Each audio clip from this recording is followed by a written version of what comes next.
My name is Marygold Walsh-Dilley, and I'm an associate professor in the Department of Geography and Environmental Studies.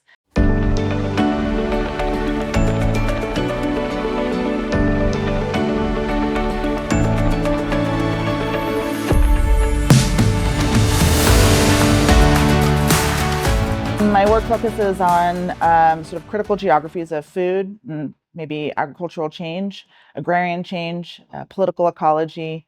I also teach qualitative methods. Yeah, that kind of work. What drew you to geography, and how did your interest in political ecology and rural development take shape over time? Well, I actually don't have a degree in geography. My degrees are in sociology, applied economics, international studies, and development economics. So I do work on global development, international development, and rural development. But what I found was the debates, the journals, the sort of scholarly communities that are doing that kind of work felt like it was most robust in geography. So I was going to geography conferences, I was publishing in geography journals, or in interdisciplinary spaces that geographers were also participating in. And so I was just found myself in geography circles more and more. And so over my career, I became more and more of a geographer. And so I'm really grateful that I was able to find this position here at UNM. Um, Geography is very broad and very interdisciplinary. That's one of the things that's really wonderful about it. It's very open and invitational and inclusive of lots of different approaches and methodologies and questions. Geography asks questions about what's happening in the world, and that's so broad, and you can go in lots of different directions. Political ecology is really interested in understanding the ways that human environment dynamics play out, transformations that of how humans are in their world within their environment. They're really interested in asking questions about sort of the political processes and structures that shape the relationship between humans and environmental transformations. And um, so I found myself in my work drawn more and more into those sort of geographic circles. Political ecology transcends geography, but it's one of the places that it's kind of most strong is in geography. Well, one of the things that's really cool about geography, I think a little bit more than sociology, is thinking about not just sort of human interactions or social interactions, but the interactions with the environment. And that's, I think, a pretty key part of geography as a discipline is recognizing that those social interactions that we're interested in studying happen in environments or in kind of ecological spaces. And so geography has given me the opportunity to pay a little bit more attention to those kind of environmental conditions that structure and shape human and social relationships as well. So that's one of the things I really like about geography. The other thing that's really great about geography is they're so inclusive, methodologically inclusive. The kinds of questions that they're interested in asking. If you have interesting questions about people in this world or the environment within this world, there's like a room for you in geography, which I think is really cool. Could you also talk about your research and how it looks closely at rural and indigenous communities? Sure. Before I even went to graduate school, I was a Peace Corps volunteer in South America, in Bolivia, and I worked with indigenous communities that were subsistence producers of quinoa and other foods. And so I actually developed even my research questions that I wanted to go and study in graduate school from my experiences there working in development with communities in Bolivia. So um, in graduate school, I had the really fantastic opportunity to study an indigenous language, Quechua, which is spoken by 8 million people in South America, and continued to work with those same indigenous communities that I had lived in before when I was a Peace Corps volunteer in Bolivia, drawing upon some of those relationships that I had already built previously there. And the questions that were most important for my dissertation research were questions that I developed by just living there and talking to people. They were the kind of questions that they were asking about their processes of change. They were the kind of questions that they were trying to, or challenges that they were themselves trying to address and sort of navigate through and around over time. So that's really kind of where my work with rural development and Indigenous communities began from, is from living in those spaces as a Peace Corps volunteer, and then having that empirical experience to start asking research questions about that. And then I had to go and figure out how to build the academic skills, the scholarly skills, and the research skills to be able to rigorously get at those questions empirically. When you think about community engagement, how would that look in your field? Well, I've already mentioned that political ecology is a field within geography that I sort of like to situate myself within. Political ecology uh, asks questions about the politics behind human environment interactions. One of the questions, or kind of one of the sort of methodological devices or tools that we use in political ecology, is to ask the question of um, whatever it is you're talking about. So in this case, research by whom, for what purpose, and that is actually allows us to get at the politics a little bit. For whom, by whom, for what purpose. And so I think actually that's a great connection to sort of community engaged research. Political ecology is really interested in recognizing how sort of a lot of times our economic structures or our political economies um, aren't for the people or aren't by the people, and maybe the purposes they serve are not the purposes or the goals that people have. And so I think community engaged research is asking those same questions of knowledge generation: by whom, for whom, and by who, for whom, and for what purposes. So I think that those things go along together really well. Much of your work examines food systems and agrarian change. Why are food and agriculture such powerful lenses for understanding inequality and environmental challenges?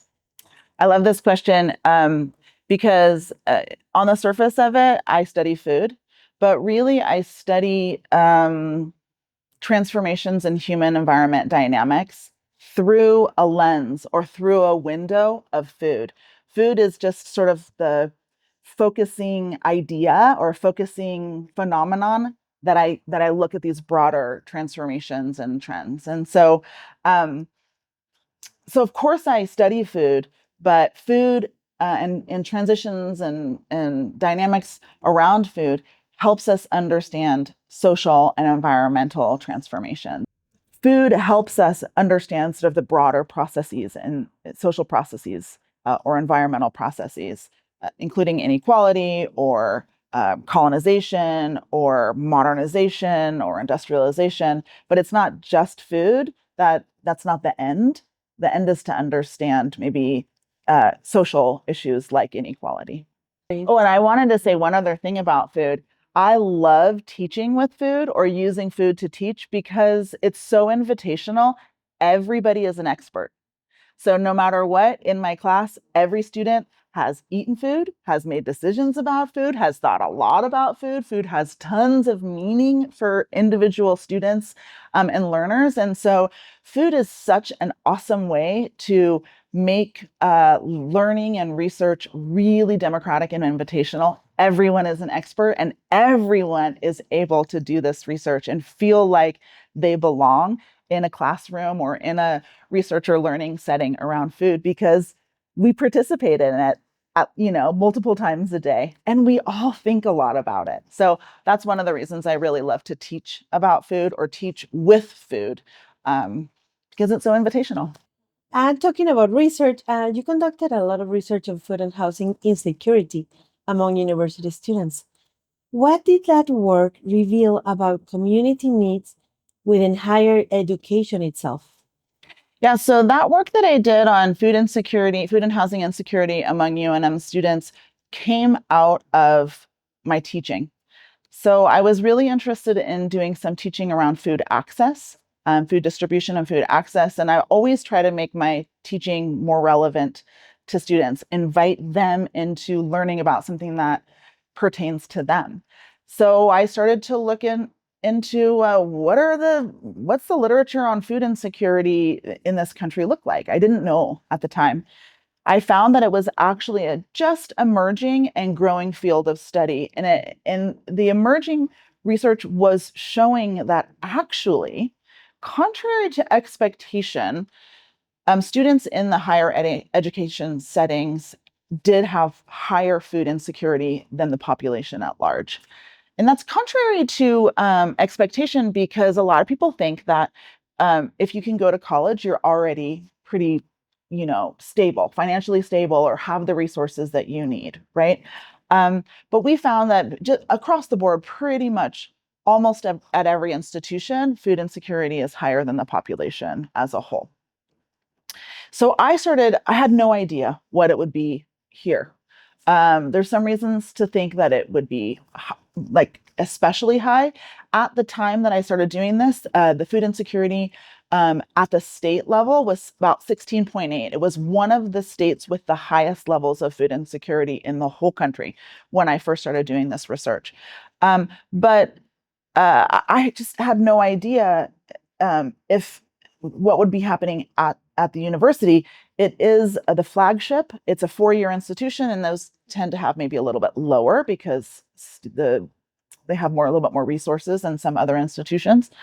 Um, but what I started finding in my classes, so I would use the USDA measurement tools just in my classes, very informally, and do the measurement in my classes with my students. So teaching them how to measure food insecurity, teaching them what the USDA is, what the USDA research service is, economic research services, and then we did these measurements in classes.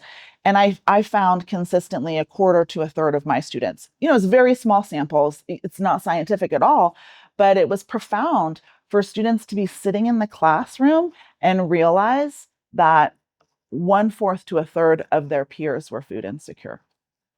And because of that experience, we decided with some colleagues in the Honors College and elsewhere, we decided to do a whole university study. So we spent,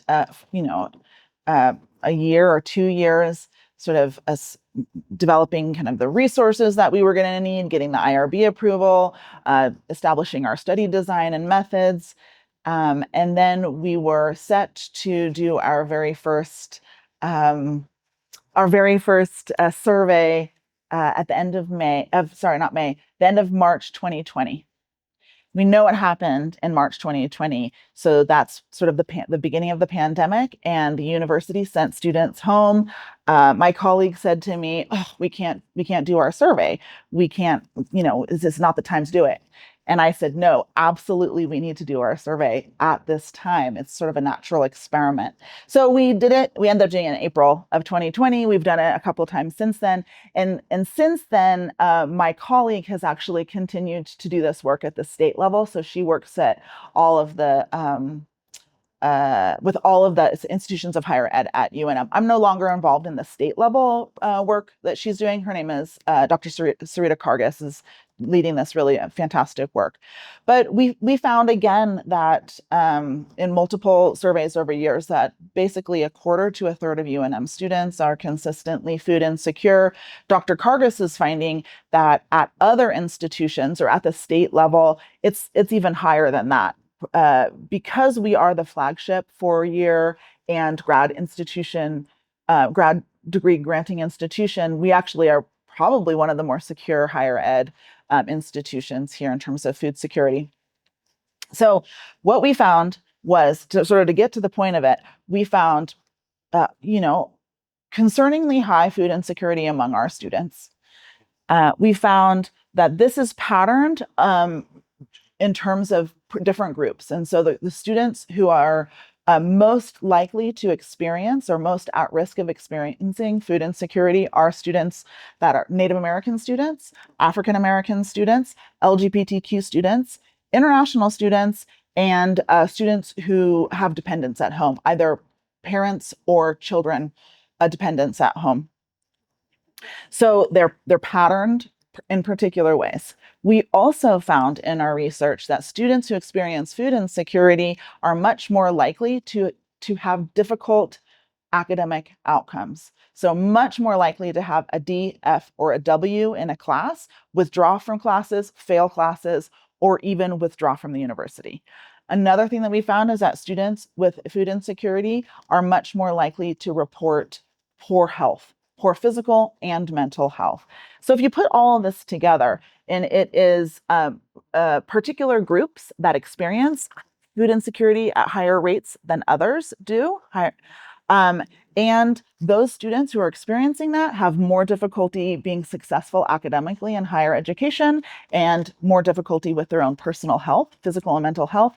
We have to sort of read between the lines to understand that with that, even though this is an institution that really seeks to support the state equitably, seeks to provide sort of possibilities for social mobility for even marginalized groups, we have to recognize that food and housing insecurity and other basic needs insecurities are barriers for success in higher education. And so we really do, if we care about making sure that higher education is available equitably across our state, we have to think about addressing food and housing insecurity and other basic needs insecurities. How do you connect global research on rural development and climate change to local contexts, especially here in New Mexico? Yeah, so a lot of my sort of earlier research, especially, is in South America, and I work on global development issues, agrarian change in very rural communities in the Andes. Increasingly, I'm working here in the United States. Especially, my students are very interested in food systems issues in the Southwest, and the big thing that we have to remember, first of all, is that food systems or the food system is global, right? And so nobody is participating in the food system, or very rarely are we participating in food systems that are not already connected to or affected by global processes or commodity chains that extend across the world. So that's the first thing to sort of think about. A second thing to think about is that one of the major things that food systems and food production, so rural development, agricultural development, is affected by is climate change. And that is also a global phenomenon, right? And so even though I do a lot of my work in South America, we're talking with farmers here in the Middle Rio Grande Valley about the same kinds of issues, the same kinds of concerns. So food systems are connected. Climate change is a process that's also global. And then lastly, pretty much all food systems are connected through capitalist markets.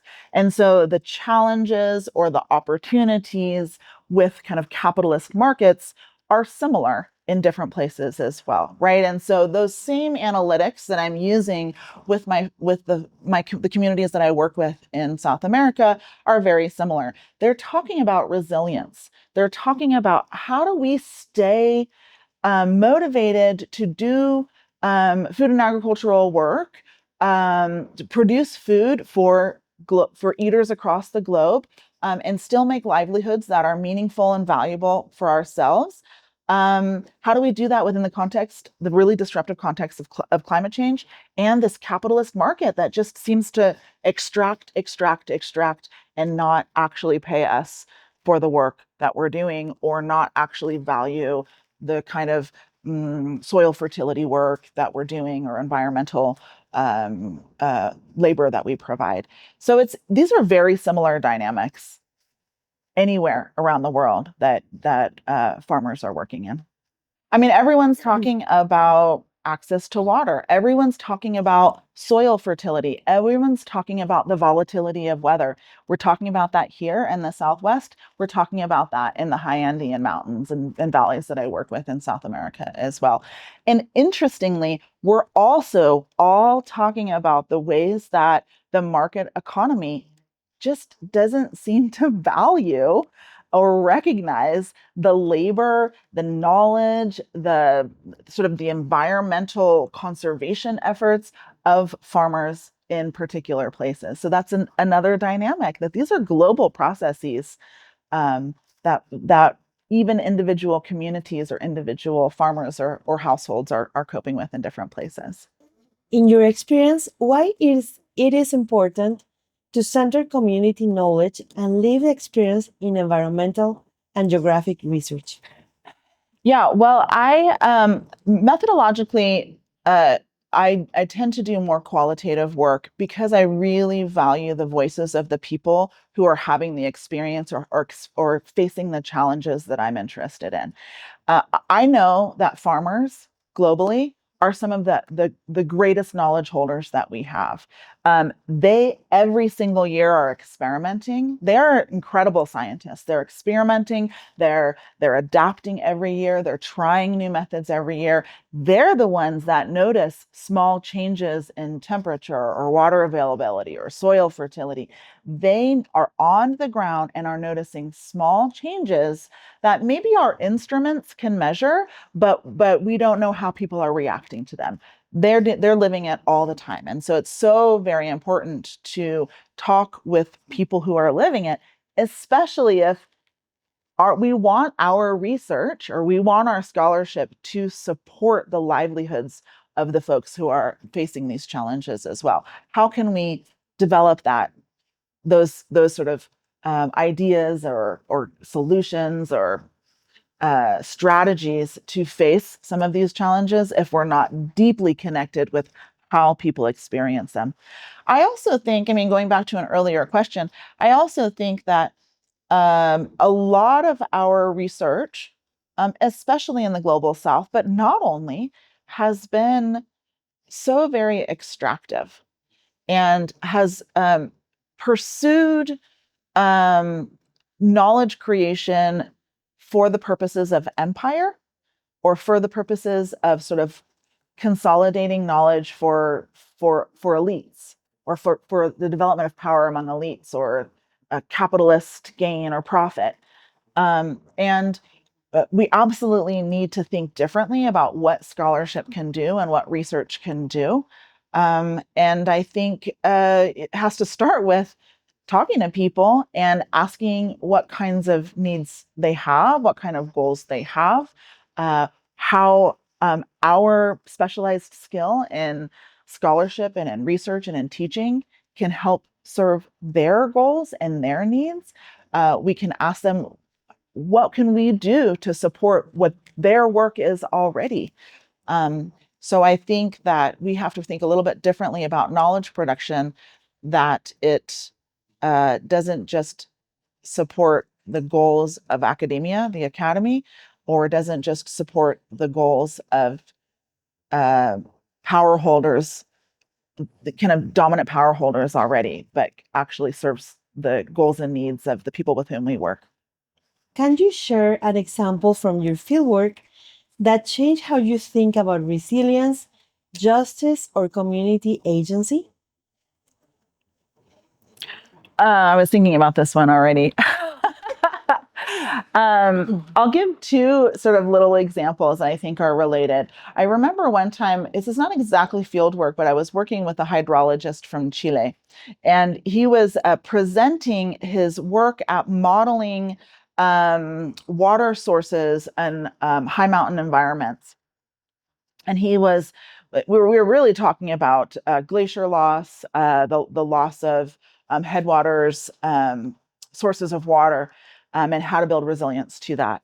And he said, you know, we had these models and we were predicting water flow, and we knew there was a source of water somewhere, but we couldn't find it. We were using remote sensing. We were using our models to try to predict this. We couldn't find it. Our models couldn't predict it. None of our calculations could find it. Our, you know, the lidar and the remote sensing couldn't find it.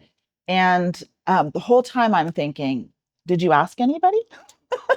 Did you talk to the people? And so he said, as he's talking in his talk, he said, it turns out one time when we were out there with our models looking where we were predicted where the water source was predicted to be, a community member came by and asked us what we were doing, and we said, oh, we're trying to find this water source. And he said, oh, I know right where that spring is. It's an underground spring, and was able to take them precisely to where it is. And I thought that was so profound, because he's an hydrologist with just incredible technical skills, but less confidence in just asking people and trusting their knowledge.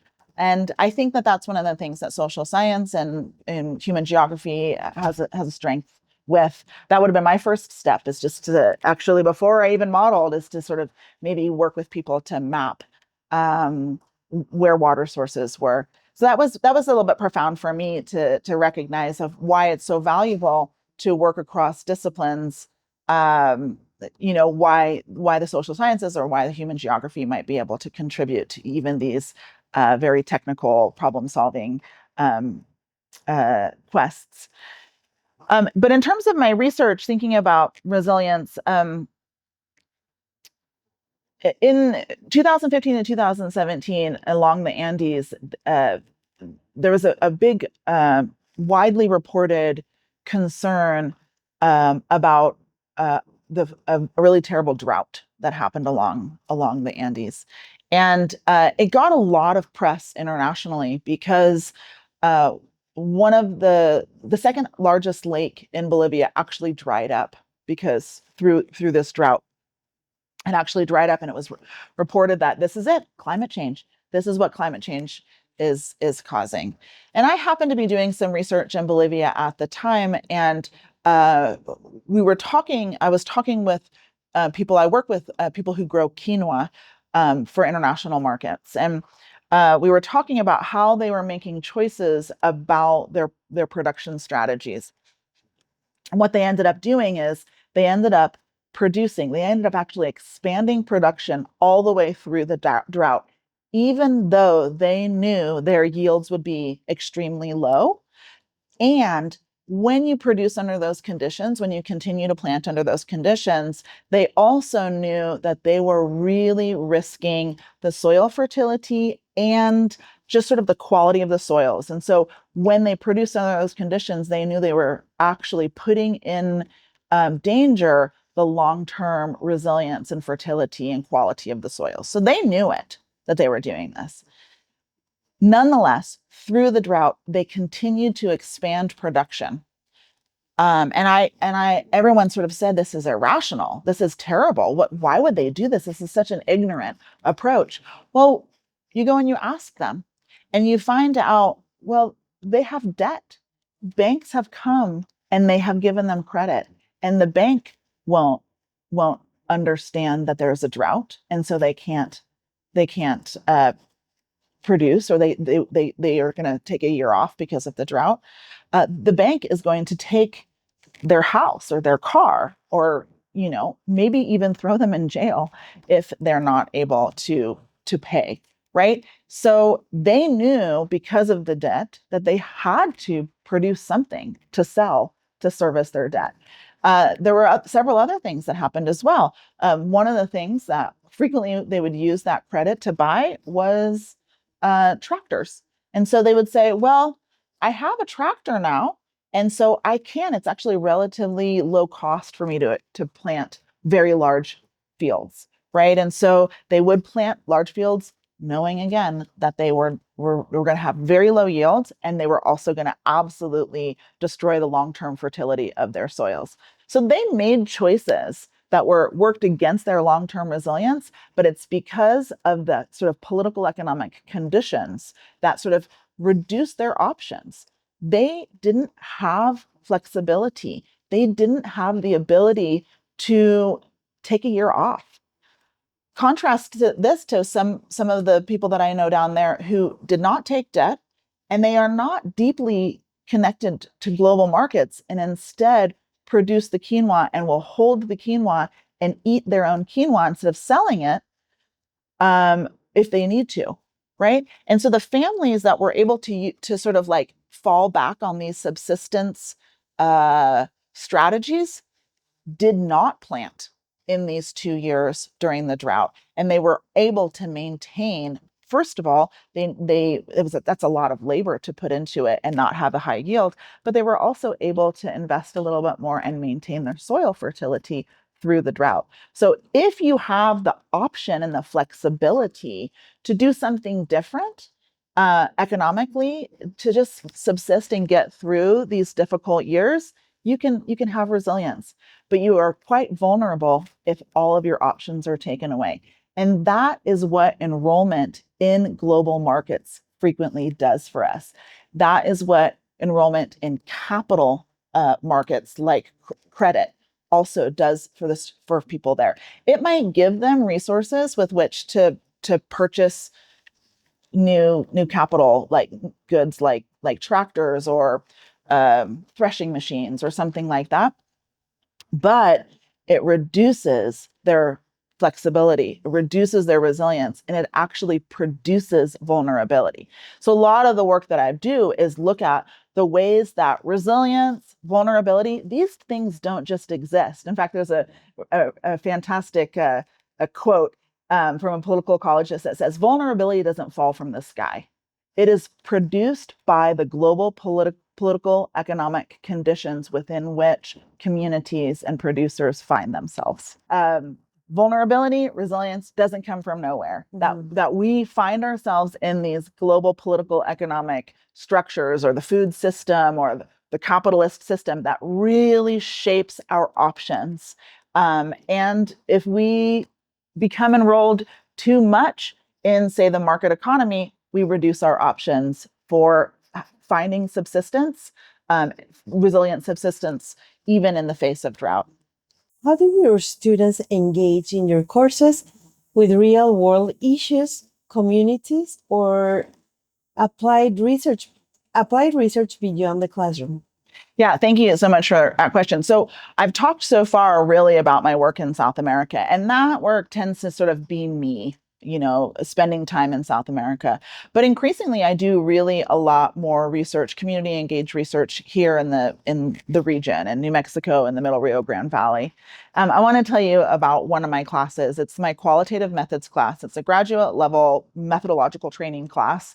And every single semester we do a shared research project. I think it's really great to learn sort of in community in a way in the classroom, so that we can learn from each other and our own experiences as we're trying to develop these skills. So I always have to try to come up with a good project. But this year I was in a retreat or in a kind of a community workshop where some community members on a panel were asked the question, how can UNM as an institution support your needs and goals? And one of the community members said, well, we learn really a lot from each other, from other farmers. Specifically, we learn by visiting each other's farms and by storytelling and hearing the stories and experiences of other farmers. But what's happening is farmers are passing away, or they're retiring, or they're leaving farming because it's a very challenging field. And those stories are going with them. And so what UNM researchers could do to help us is to capture those stories, to capture that storytelling and to archive them and to make them available for future farmers, for farmers who are also trying to kind of get into farming or build their skills. So I thought, fantastic, here is a project that my methods class, my students in my class can take on. And so I started building these relationships with that particular farmer and then a series of other community partners to sort of build the capacity so that when we started the fall semester last year, we were able to work together, the students with the community partners, and then of course myself, and the research team, the sort of the funded research team. We were able to come together to develop a study design that met everyone's needs. So the farmer, the community needs for getting these data, these stories kind of captured and archived, the students' needs for learning. And then we also got funding from the Transformation Network, and they're particularly interested in convergence science. And so we're meeting everyone's needs with this one project. And so ultimately what we did in that class is we did oral histories of farming along the Middle Rio Grande. We ended up with 11 really fantastic oral histories, and we ended up with the groundwork laid for a project that maybe will go on for several years. This semester, the most exciting, or it's all exciting to me, but a very exciting part is that my students learned methodological skills, practiced interviewing, practiced ethnographic methods, practiced consent and an institutional review process, all of these things like you would do in a methods class, collected these interviews, transcribed them, and then did some editing and work on the transcriptions as expected within the discipline. Then we are using those transcripts in other classes. So that's a graduate level course. And now I'm working with 2 undergraduate classes that I'm not teaching as the instructor, but I'm working with one in honors. It's an agroecology class that looks at the science behind agroecological methods. And then another one is about local food systems in the region. And so I'm working with both of those. They take our transcripts, they take our data, and then they're using them to sort of serve their own learning outcomes. So the agroecology class is going to read the transcripts to see where farmers talk about some of these agroecological methods, and then they're going to do a little bit of research on why they work and how those ecological practices are really actually helping provide some adaptability and resilience to climate change. And then the food systems class is going to put together these profiles of these farms, these farmers in our community. And what they're doing, both of these classes are creating the products that are community facing that we can then bring back to the community members. So we're archiving the data that they asked us to collect and archive. We are analyzing that data and then also creating products that then will be legible and interesting and exciting for our community partners. And I'm super excited about it because I think it meets all of the needs for kind of convergent science, which is interdisciplinary, real world problems, and then also working with non-academic partners. And so I also just want to mention that I'm super grateful that the Transformation Network, which is an NSF-funded grant, has funded this work as well. So really excited about that project. There's 2 things that my class did. Well, so we've generated the data. We're going to archive them. We're working on that this semester, archiving that in the Center for Southwest Research in the repository. But we're also working this semester on building out a website that will be a little bit more community facing and a little bit more legible and accessible for our community partners. And so once that's all done, I will, of course, invite other classes to use these data as well. Get them, to reach out and get kind of in touch with us to figure out how these data could be useful in their own classes.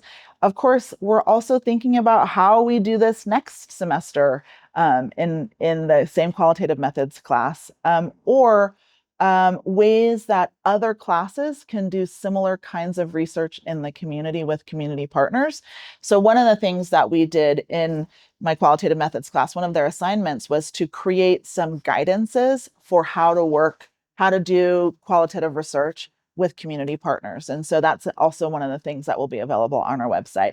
I'd love to share the website with you once we have it up, but I have a research assistant who is sort of working on that this semester to bring all that together. I also wanted to mention that I am involved in another class project that is absolutely related to community engaged work. And I think the question was making kind of learning relevant to students. Is that what the question was? Well, I wanted to tell you about the Lobo Gardens. I'm the faculty advisor of the Lobo Gardens. The Lobo Gardens is a really great on-campus garden here at UNM. We have a class attached to it. It's SUST 410 Lobo Gardens, where students, that's what they do in the class, is they learn how to grow a garden. But also so that's already relevant and out in the world. But also we do our garden work and our kind of learning about how to garden in relation to learning about soil health, about vermiculture, about climate change, and then also about community economies or community food systems. So we also work with community partners to provide service to other community partners. So one of the things we do in that class is we have a volunteering requirement, and we send our students out to community partners. One of them is Polk Middle School. They have a gardening program in Polk Middle School, and so our students from UNM are learning their gardening skills and their scientific skills around growing plants. They go weekly down to Polk Middle School to support their garden classes or the ways that they're integrating their gardens into their own curriculum there. So that's one community partner. Another community partner we have is Project Feed the Hood, which is a community garden down in the International District. So what we do is we do workshops with our students. So we teach our students skills, and then we do community workshops in the community gardens. So our students are participating in teaching community members those skills. So one example is pruning workshops. So we teach our students pruning skills, and then we go down there and our students work to teach pruning skills to the broader community. And then we prune all the trees, the fruit trees, down at that community gardens down there. We have a big focus on fruit trees down there. So we provide a service, we do some teaching, and then we also do some physical labor down to prune those trees as well. So our community garden here is not just ours. Like it's not just, bounded for this community here at UNM. We're deeply connected with the broader, the local food system here as well. Sometimes geography is misunderstood as just maps or locations. How would you explain its relevance to everyday life and community well being? I think that's, people always say maps and cartography is what geography does. And that absolutely is a big part of what geographers do. I'm not that kind of a geographer. I'm a sort of a social scientist of human environment relations. And so, as I already mentioned, geography, everything that happens on the Earth's surface pertains to geography. Yeah. So even the environmental dynamics, we have what's called physical geography, and these are physical scientists who are interested in all sorts of physical questions about why the environment changes the way that it does. We have people who use remote sensing and cartography to understand some of those processes about how the environment changes. We have people who use geographic information science and mapping and cartography to understand how humans interact within those physical spaces as well. I'm a human geographer, and that's the kind of work that I do. So I'm a sort of a social scientist, and I'm interested to look at how people exist in the world, and so we can ask all sorts of questions about that. Basically, any question you might have, unless it's on Mars or unless it's in the Earth's core, is a geographic question. And that's sort of the fun thing about it, is that we can integrate so many different methodological approaches. We can integrate so many different fields in the work that we're doing. What are some of the biggest challenges rural communities are facing today, and how can collaborative research help address them? Yeah, so I already mentioned sort of two of these when I was talking about the kind of connections between rural communities in the global south and rural communities in the southwest. Um, Biggest challenges that rural communities are facing have to do with climate change, have to do with a global political economy that prioritizes the concentration of wealth and power in the hands of a few, and is quite extractive and doesn't recognize the contributions, the labor, the knowledge, the conservation work, the production work that is being done by just regular people on the ground. So those two dynamics of climate change and kind of the capitalist system within which farmers and agriculture are working are two of the biggest challenges, and that's pretty much anywhere in the world.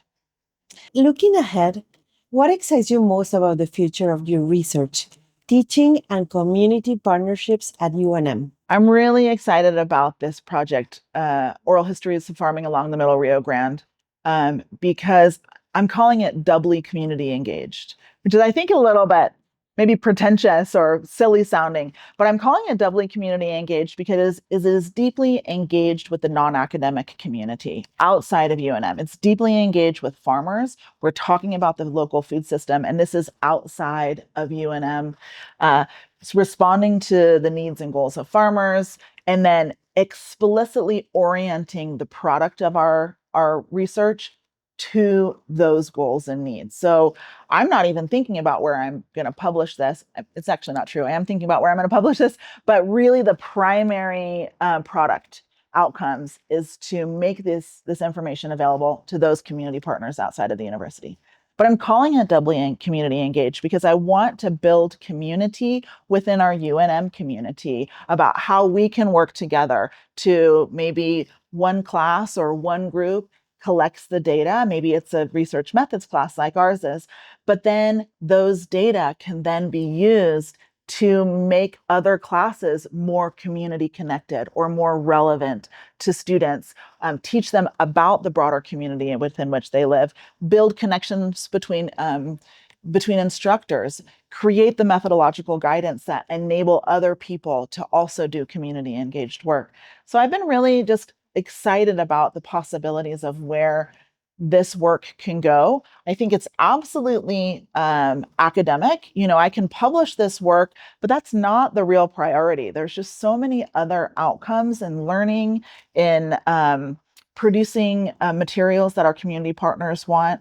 And I just have been, it's been profound already to see how working in this doubly engaged community engaged way, or doubly community engaged way, is so exciting to build a broader project beyond just my class or my research.